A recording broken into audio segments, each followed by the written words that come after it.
자, 이제 방카슈랑스 한번 볼까요? 핵심 정리 문제가 있고 출제 예상 문제가 있죠.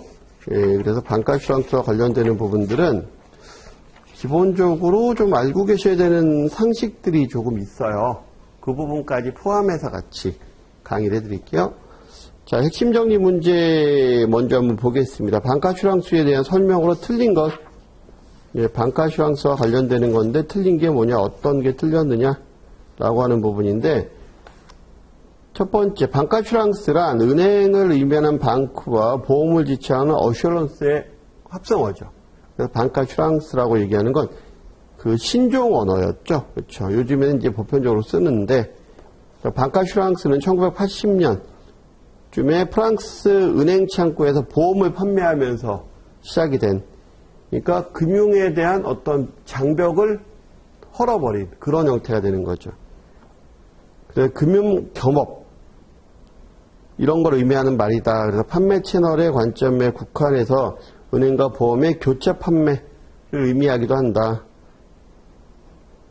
그리고 유니버셜 뱅크나 알파이난츠와는 근본적으로 다른 의미를 갖고 있다. 아니요, 이게 혼용해서 같이 쓰는 그런 형태예요. 틀린 건 4번.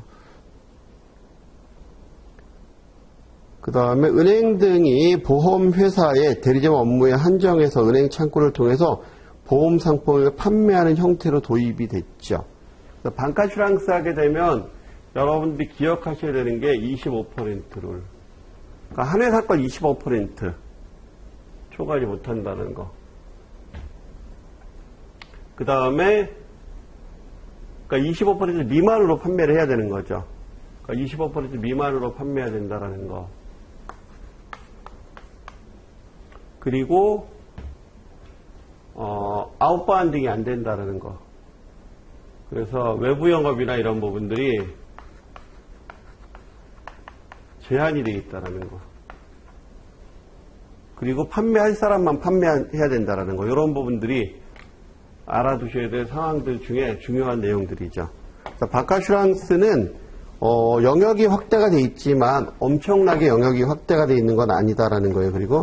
그래서 우리가 지금 판매 못하는 상품들이 있죠. 방카슈랑스에서 기본적으로 판매 못하고 있는 상품들의 대표적인 게 뭐 자동차 보험 이런 부분들은 방카에서 판매가 안 되고 있죠. 그래서 그런 부분들은 방카에서 판매가 안 되고 있다. 그리고 방카슈랑스 쪽에서 또 알아두셔야 되는 게 그 상품 허용되는 부분에 대해서, 그래서 모든 상품이 다 허용되어 있는 건 아니고 1단계에서 3단계까지, 그래서 3단계까지 해서 운용이 된다라는 거. 그런 부분들이 우리가 이제 기본적으로 알고 계셔야 되는 그런 부분들. 그러니까 결국은 무슨 얘기예요? 방카슈랑스에서 여러분들이 알고 계셔야 되는 부분이, 이거 통틀어서 방카슈랑스 전체를 통틀어서 알고 계셔야 되는 부분이, 이게 설계사 채널하고 설계사나 일반 대리점 채널이 있잖아요. 그렇죠? 그럼 이런 채널하고 이게 공생하는 관계여야 된다라는 거지. 그래서 은행은 전체적으로 조직력이 좋잖아요. 조직력도 좋고 고객도 항상 왔다 갔다 하고 하니까 아무래도 상품 판매를 하는데 아무래도 유리한 입장이지. 그러니까 유리한 입장이니 여기에 좀 제한을 좀 뒀다라고 생각하시면 돼요. 제한을 좀 두고 운용이 된다. 그러니까 모든 게 허용이 돼 있진 않다. 그래서 내가 지금 현재 은행에서 일반 업무 취급한다, 일반 창구 업무 취급한다라고 하게 되면 방카슈랑스에 대한 상품 판매 못해요. 저는 일반 직원들은 딱 판매할 수 있는 직원이 한 점포당 2명 뭐 이런 식으로 딱 정해져 있어. 그 직원들만 보험에 대해서 판매할 수 있는 거고, 그리고 그 직원들 자체가 외부에 나가서 또는 전화로 고객님 요번에 이런 상품 나왔는데 와서 하세요라고 하거나 외부에 나가서 섭외하거나 이런 거 안 됩니다. 인바운드만 돼요. 내부에서만 오신 고객에 한해서만 가능한 거고, 대신에 이제 인터넷 뱅킹이나 이런 거 불특정 다수한테 인터넷 뱅킹이나 이런 거로 판매할 수는 있어요. 그렇게 제한이 있다는 것까지도 알고 계셔야 돼요. 자, 두 번째 문항 볼까요? 방카슈랑스의 형태 중에서 조인트 벤처, 조인하는 거죠. 에 대한 설명 중 틀린 것은 은행과 보험회사가 공동으로 투자해서 신규 보험사 설립하는 겁니다. 양사의 소유권의 균형은 투자 금액 또는 DB를 얼마나 많이 갖고 있는지 또 누가 더 많이 투자했는지 이거에 따라 주도권이 달라지겠죠. 그리고 소유권의 균형이 달라질 거고요. 보험 업무에 전문성이 없는 은행이 적은 자본으로도, 왜냐하면 공동투자이기 때문에 경험이 없어도 보험사와 같이 하니까 그렇게 해서 보험사 설립할 수 있게 되는 거고요. 과거 시스템과 업무 관행의 장점으로 완전한 가격 우위를 점할 수 있다. 이건 장점이 아니고 단점에 해당하는 부분이죠. 그래서 과거의 시스템, 그다음 업무 관행 이런 부분을 해서 완전한 가격 우위를 점하기는 어렵다는 거. 이건 장점 부분이 아니에요. 그다음 안정적인 수익 기반 확보와 보험사 업무 노하우를 축적할 수 있죠. 그래서 이런 부분들 1, 2, 3, 5번에 해당하는 부분이 조인트 벤처와 관련되는 부분. 그래서 제가 출제 포인트 쪽에 보험회사, 자회사 설립과 관련되는 장단점, 뭐 맞춤형 진입 전략 채택이 가능하다, 문화적 갈등이 미미하다, 낮은 비용으로도 경쟁력 있는 보험료 산정이 용이하다라든가 아니면 그 노하우가 부족해서 이건 단점으로 작용한다든가 그래서 교육이 필요하다든가 이런 것부터 시작을 해서 인수합병의 장단점, 시너지가 극대화할 수 있다라는 부분, 그 다음에 단점으로 높은 인수비용, 채널 간의 충돌. 인수합병이다라고 하게 되면 A회사와 B회사가 합친 거니까 그러면 기업 문화도 다르고 하기 때문에 굉장히 충돌이 많이 일어나거든요, 실질적으로. 그 다음에 조인트 벤처의 장단점에서 아예 박스를 넣어놨어요. 이 부분 시험에서 잘 나오는 부분이니까 아예 통으로 넣어놔드렸으니까 이건 잘 구분하셔야 돼요. 장점과 단점. 설립, 인수합병, 조인트 벤처. 그쵸? 그 다음 3번 문항. 은행의 단기적 방카슈랑스 전략과 거리가 먼 것. 업무 제휴를 통한 보험시장 공략으로 도입 초기 저렴한 비용으로 진출한다. 그쵸? 업무 제휴를 통해서 A사와 B사가 우리 상품 팔아주세요. 그러니까 A사, B사가 A보험사가 B은행에 그냥 우리 상품 팔아주세요 이렇게 한 거예요. 그 상품 팔면 수수료 얼마 줄 건데요 이렇게 되는 거고요. 그럼 그 상품 팔면 얼마 줄게요. 그럼 오케이. 그리고 상품 팔아주는 거. 쉽죠 요거는. 그쵸? 은행에서 판매할 수 있는 단순하면서도 은행 업무와 관련된 상품 중심으로 판매를 하는 게 단기적인 거예요. 그래서 주로 어떤 상품을 파냐면 저축성 보험을 팔죠. 아주 복잡한 형태의 보험은 은행에서는 생리에 맞지 않아요. 왜냐하면 그 방카슈랑스 판매하는 사람들이 물론 전문적 교육을 받지만 그걸 업으로 하지는 않기 때문에 다른 업무를 같이 하면서 하기 때문에 아무래도 교육 받아도 전문성은 떨어지지. 그리고 은행에 오시는 분들이 정말 전문적인 보험을 들기 위해서 오지는 않거든요. 통상 보면은. 그래서 주로 저축의 목적이 좀 강한 그런 형태의 상품들을 많이 판매를 하죠. 다양한 판매 방식을 활용한 마케팅 전략으로 기존 고객과, 은행 고객과의 유대 관계를 활용하기도 하죠. 그래서 은행은 다양한 고객들이 오시고 또 신뢰라는 부분이 있잖아요. 은행에 대한 신뢰. 그런 것들을 기반으로 하니까 아무래도 판매가 좀 수월했죠. 은행과 제휴보험사 간의 공동 출자로 판매 자회사를 설립한 후 자회사에 이관하는 그런 것들도 하죠. 은행이 직접 겸업을 통한 종합금융화 전략은 중장기 전략이에요. 단기 전략이 아니고. 그래서 이 부분은 틀리다. 그 다음 4번 문항. 방카슈랑스 형태 중 은행의 자회사, 보험회사 자회사 설립, 보험 자회사 설립의 형태의 단점이 아닌 것은 아무래도 은행이 자회사 설립하게 되면 보험에 대한 노하우는 부족하죠, 당연히. 그래서 노하우가 부족하다. 그래서 컨설팅을 의뢰해야 되고요. 전문가를 채용하거나 컨설팅을 의뢰하게 되는 거고, 그 다음에 지점 인력의 교육이 당연히 필요하겠죠. 합작 투자나 보험회사 자회사 설립 시 문화적 갈등이 있을 수 있어요. 그렇긴 하지만 판매에 따른 적합한 인센티브 구조를 만들 수 있다는 건 또 장점에 해당이 되죠. 그래서 요거는 단점이 아닌 것은 해당하는 부분 5번. 나머지 밑에 장점과 단점을 잘 나열해 놨거든요. 해당되는 부분 잘 살펴보시길 바래요. 왜냐하면 이거 시험에 자주 나오니까. 은행의 반카슈랑스 상품 전략에 대한 설명으로 가장 적절하지 않은 것은 대출 연기형 상품은 차주의 사망, 대출 상환 불능에 대한 보장으로 리스크 해소와 보장 서비스의 효과를 얻을 수 있다. 대출 연기형 상품 같은 경우에 예를 들어서 이런 부분이 있겠죠. 차주가 보험자예요. 보험 계약을 하고 보험 계약을 했어. 그러니까 차주는 이제 돈 빌리신 분이거든요. 이분이 보험 계약을 하는데 어떻게 계약하느냐. 내가 사망하면 보장이 나오게. 이런 형태의 이제 보험 계약을 할 수도 있겠지. 그러면 내가 돈을 쭉 상환하잖아요. 상환하다가 일정 시점에 사망하게 되면 사망보험금으로 이 부분 해결할 수 있는 그런 부분도 되겠지만 또 한 가지는 이런 것도 될 수 있겠죠.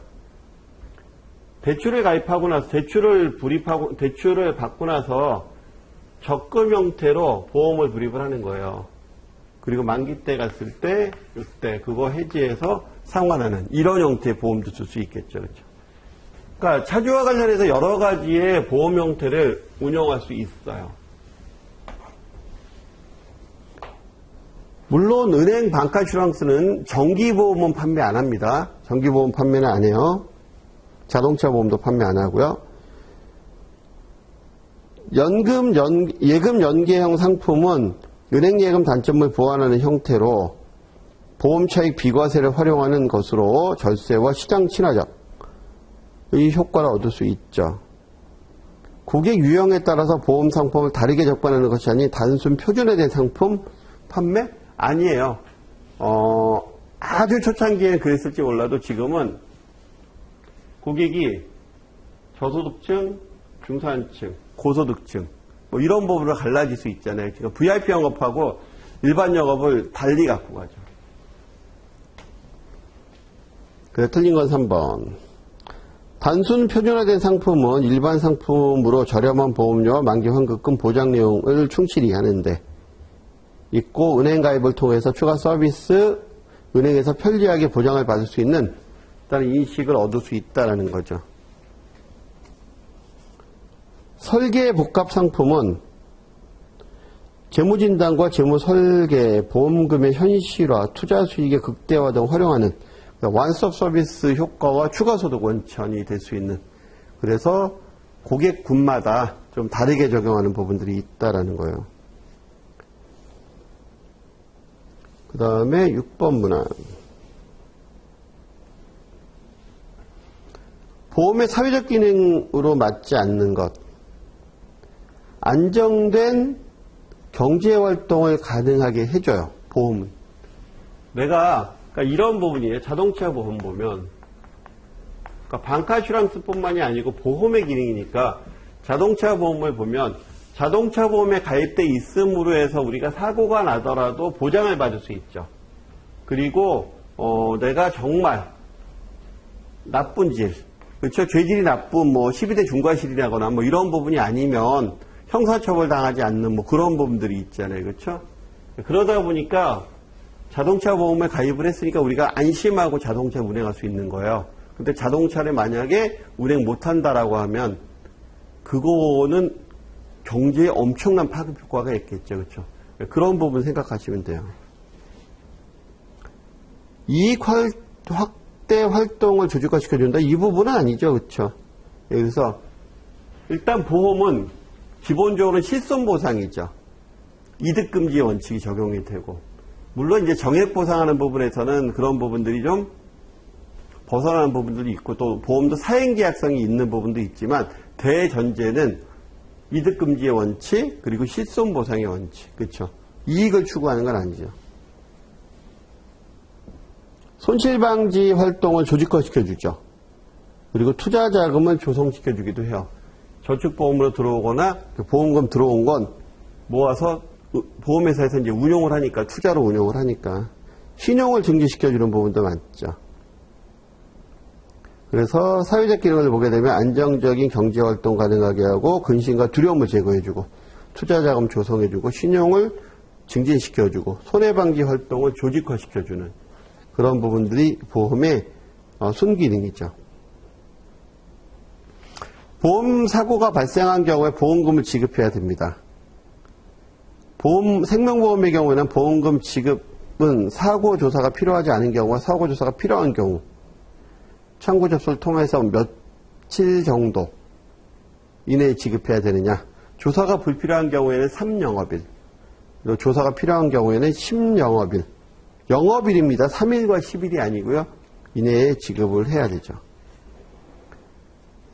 8번 문항. 다음 중에서 보험 업무 프로세서가 바르게 된 것. 보험 업무 프로세서. 기본적으로는 정보 수집이 첫 번째죠. 예, 정보 수집, 가번. 일단 가번이 첫 번째고, 그 다음에 증권 발행 및 교부가 맨 밑에겠죠. 그렇죠. 증권 발행 및 교부가 맨 밑에일 거고, 그 다음에 재무 설계와 상품 설계를 해야 되겠지, 그렇죠. 그래서 설계 이런 게 있습니다. 라고 하는 설계가, 그럼 설계를 하고 나서 그 다음에 청약을 해야 되겠죠. 청약과 승낙을 하고, 그러니까 청약을 하게 되면 그러면 계약 심사라는 걸 하겠죠.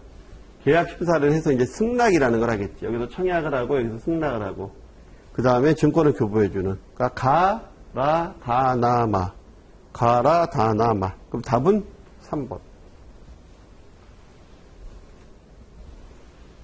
오지선다 문제 풀 때는 기본적으로 내가 제일 잘 알고 있는 거를 먼저 나열하는 거예요. 그렇죠? 가번이 나왔었고, 그 다음에 마번이 나왔잖아. 이런 형태로 내가 가장 잘 알고 있는 것들을 먼저 나열해 놓다 보면, 그러면 그 순서대로 적혀 있는 게 꼭 하나 나오죠. 그렇죠?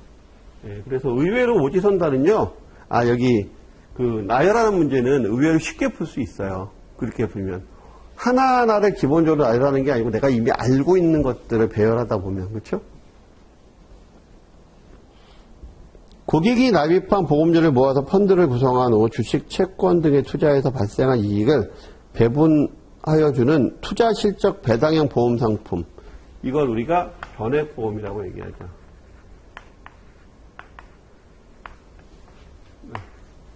변액보험. 그럼 변액보험은 예금자 보호 대상이냐 아니냐? 예금자 보호, 일부는 예금자 보호 대상이 적용이 되죠. 그래서 예금자 보호도 일부 적용, 그렇죠?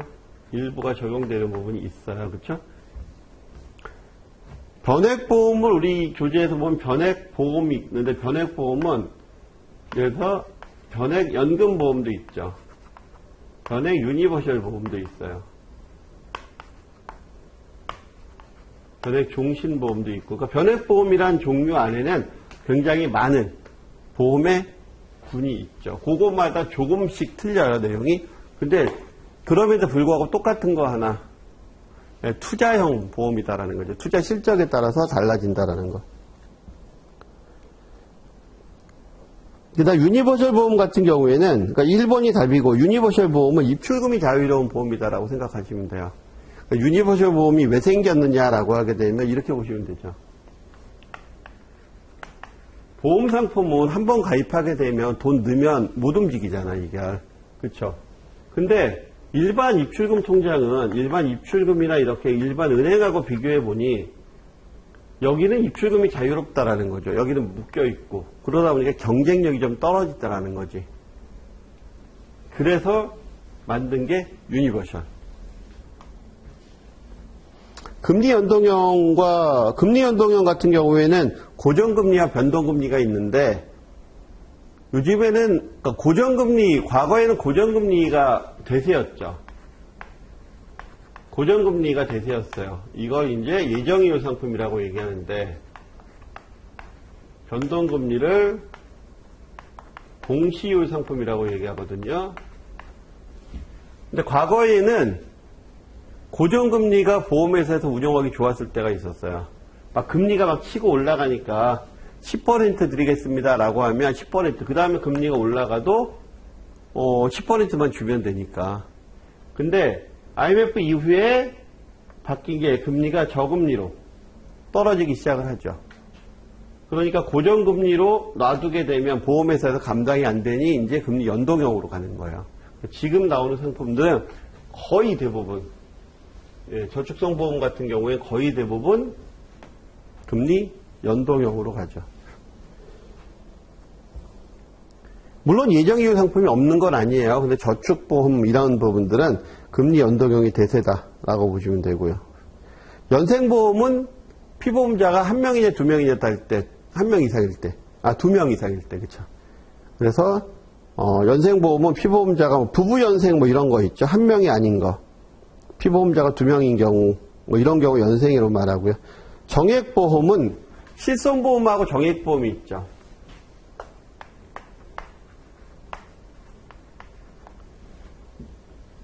주로 의료보험 같은 경우에는 우리가 실손의료보험 같은 경우 실손보장을 해주죠. 화재보험도 실손보장을 해주고, 다 아프거나 다치거나 화재가 나거나 물건이 망가지거나 있을 때 그 금액을 보장해주는 게 있고, 통상 생명보험 같은 경우에 생보사에서 판매하는 게 이제 정액보험이죠.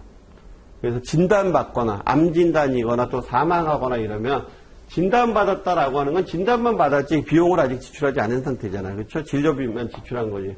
그럼에도 불구하고 암진단 그러면 뭐 5천만 원 또 1억 원, 또 사망하면 2억 뭐 이런 식으로 그렇죠? 주는 거고 우리가 정액보험. 그래서 정액보험과 실손보험을 같이 갖고 가야 돼요.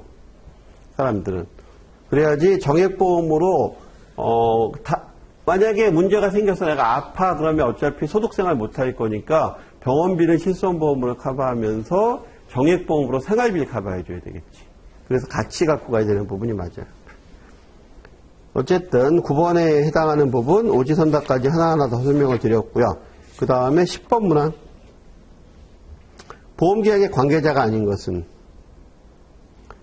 피보험자, 계약자, 보험자, 수익자. 그래서 계약자, 피보험자, 수익자, 그리고 보험회사.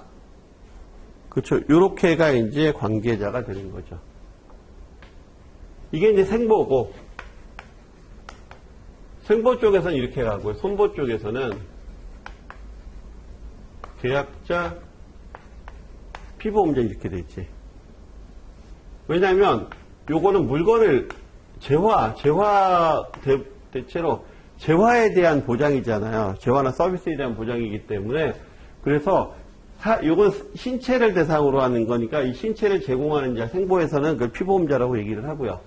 그리고 사안이 벌어졌을 때 돈을 받는 사람은 수익자라고 얘기하는데 여기서 보험의 목적물은 건물이나 이런 거잖아. 그러니까 피보험자는 이 개념을 갖고 가요.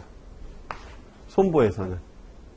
그래서 건물에 화재가 나게 되면 피보험자가 돈을 받는 주체가 되는 거예요. 피보험자가 사망하게 되면 수익자가 돈을 받는 주체가 되는 거고 생보와 손보는 좀 달라요. 우리 교재에서는 여기까지 디테일하게 아주 설명하고 있지는 않지만 기본적으로 피보험자라는 개념이 생보에서는 신체를 제공하는 자, 손보에서는 돈을 받는 사람, 즉 수익자의 개념이다. 라는 건 상식적으로 알고 계셔야 되는 거라. 그 다음에 일반 손해보험 상품 중 다음 원칙에 모두 적용되는 것은 실손보상의 원칙이 적용이 되고요. 비례보상의 원칙이 적용이 됩니다. 그 다음 대위권이 적용이 되는 거. 이건 화재보험이겠네요. 그렇죠? 그래서 화재보험. 대위권이다라고 하게 되면 그리고 실손보상은 금방 실손보상은 제가 앞에서 설명드렸지 손해 난 것만큼 보상한다라는 거고요. 비례보상은 물론 다 그렇진 않아요. 화재보험이나 일반 물건 같은 경우는 좀 다른데 공장 물건 같은 경우를 예를 들면 그게 설명하기 가장 좋으니까 보험 가입 금액이 있고 보험 가액이 있죠. 보험 가액은 예를 들어 건물이 있다. 건물이 지금 현재 평가해 보니까 100억짜리 건물이야.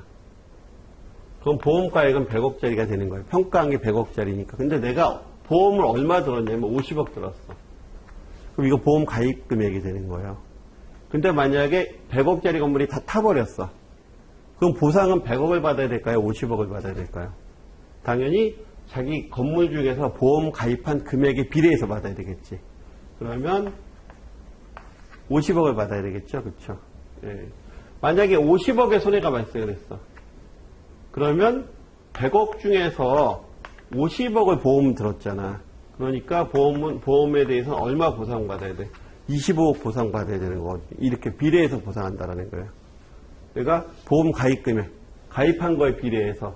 그래서 보험은 전부 보험이라는 게 있고, 일부 보험이라는 게 있고, 초과 보험이라는 게 있는데, 전부 보험은 100억짜리 건물을 100억을 드는 걸 전부 보험이라고 얘기하고요. 초과 보험은 100억짜리 건물을 200억 드는 거, 이거는 기본적으로 인정을 안 하죠. 100억까지만 인정을 하든지, 사기에 의한 초과 보험은 무효가 되고, 일부 보험은 지금처럼 이런 식으로 일부만 드는 거, 그렇죠? 요거는 다 보상해주겠지. 여기 일부만 보상해주고. 그 다음에 대위권이라고 하는 건 인보험 쪽은 아니고 손보 쪽에서 주로 이제 인정이 되는 제도인데, A라는 사람이 있고 B라는 사람이 있는데 이 사람이 여기다 가해 행위를 했어요. 손해가 발생을 했어. 그러면 이 가해 행위에 의한 손해를 여기다 청구를 해야 되겠죠. 손해배상 청구를 해서 그러면 여기에 보상을 해줘야 되는, 여기다 이제 지급을 해줘야 되는데 이렇게 하지 않고 자기가 가입한 보험사에다가 청구를 하는 거죠. 나 다쳤어, 돈 내놔. 그러면 약관상에 해당이 되시네요, 드릴게요. 이렇게 되는 거예요. 그러면 다쳤으니까 주세요. 네, 드릴게요. 그러면 여기 보험사에서는 뭐라고 얘기하냐면 대신에 이 사람한테 달랠 수 있는 권리를 우리한테 넘겨주세요. 이렇게 되는 거예요. 그리고 돈 받고 권리를 넘겨주면 이 사람한테 보험사가 청구를 하는 거죠. 이걸 대위를 한다라고 얘기해요. 대위. 그래서 여기서 받는 거죠. 그렇죠? 만약에 이 사람은 가해를 해놓고 여기 보험사가 정리하고 여기 가입되는 보험사가 정리하고 아무 일도 없다는 말이 안 되잖아. 그렇지? 이 사람한테 내든 이 사람한테 내든 이 회사에 내든 어쨌든 이 사람은 보상을 해야 되는 거예요. 다만 가입자 입장에서, 보험 가입자 입장에서는 편안하게 내 보험사에서 받고 그리고 구상권 넘겨주면 나머지 이제 보험회사에서 알아서 이제 하는 거지. 그렇지 않고 내가 받으려면 힘들잖아. 그렇죠? 그런 것이 대위권. 그게 다 되는 거 화재보험. 그 다음에 보험계약과 관련된 설명으로 가장 적절하지 않은 것은 그 성질상 각각의 상대방과 계약 내용에 대해서 반드시 개별적으로 협정해야 된다. 보험계약은요, 부합 또는 부종계약성이 있어요. 이게 뭘 뜻하는 거냐면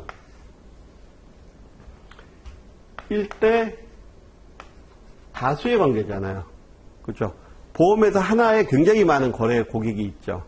그렇기 때문에 한 사람 한 사람하고 계약을 다 맺을 수는 없어.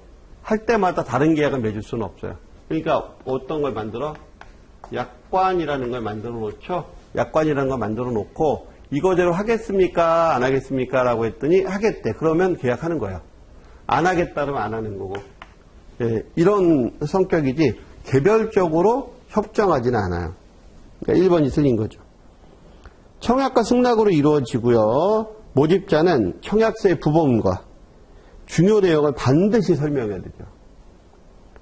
보험자는 보험계약을 승낙을 거절할 수 있어요. 왜냐하면 언더라이팅 해보니까 문제가 되더라. 이 사람이 역선택 가능성이 있더라. 뭐 이러면 거절하거나 조건을 바꾸거나. 보험료 납입의 연체로 보험이 해지된 경우에는 보험회사의 지급 의무는 없죠.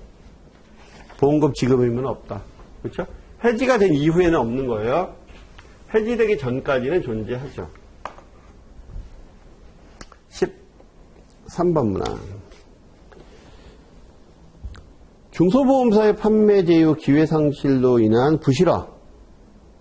방지, 가로에 적절한 것, 특정 보험사 상품의 판매 비중 제한, 복수보험사의 제휴 유도. 그래서 자산규모 2조 원 이상 대형 금융기관에게는 소속, 전담, 대리점 계약을 불허하고, 그리고 특정 보험사의 상품 비중도 몇 퍼센트? 25%. 네, 지금 반가슈랑스 하고 있는 거니까 25% 미만으로 제한하였다. 25%로. 그러다 보니 제휴해서 움직일 수 있는 보험사는 최소 4개 이상이어야 되겠지. 그쵸? 그 다음에 14번. 한 5문제 정도 남았어요. 반가슈랑스 3단계 상품에 해당하는 것은 3단계 상품. 1단계에는 연금이라 이렇게 팔기 쉬운 상품들이 연계가 됐어요. 그래서 연금 또는 주택화재보험 뭐 이런 것들, 저축성보험,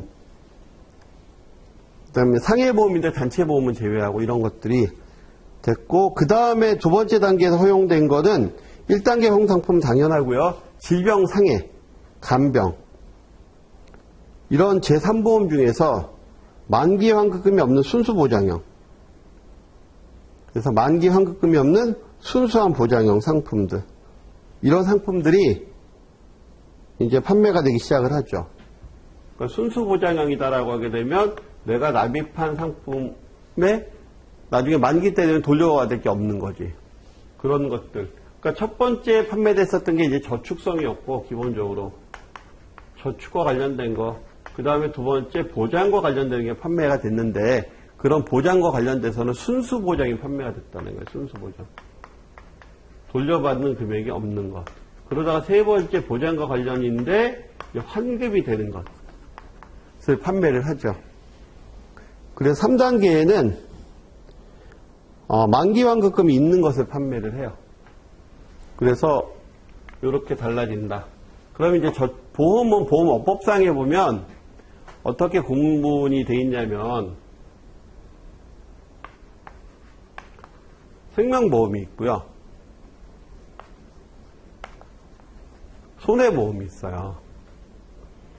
기본적으로 생명보험은 사람의 사망과 생존 뭐 이런 부분을 담보하는 거예요. 근데 기본적으로 이제 아주 우리가 흔하게 보면 이제 사망을 담보하는 거지. 물론 생사건강보험이 있긴 하지만 사망을 담보하는 거죠. 대부분 보면. 근데 재산보험이라는 게 있어요. 그렇죠? 재산보험이라는 게 있다 그랬잖아요. 여기는 사람이 아프거나 사람이 다치거나 또는 사람이 나이가 먹어서 간병이 필요하거나 이런 부분은 생명보험이 아니에요. 사람에 대한 이야기이긴 하지만 이 부분은 제3보험이라 그래서 간병보험, 질병보험, 그 다음 상해보험 요렇게 들어가요. 물론 요거를 우리가 이제 인보험이라고 상법에서 이제 인보험이라고 얘기하는데 그걸 보험업법에서는 다 갈라서 이렇게 얘기를 하고 있거든요.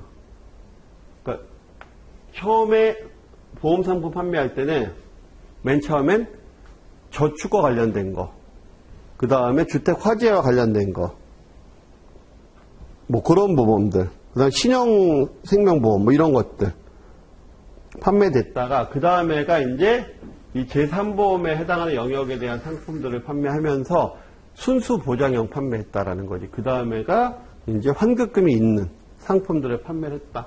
밑에 박스 넣어놨으니까 해당되는 박스 좀 살펴보시면 될 것 같아요. 그래서 답은 4번. 15번 문항 한번 볼까요?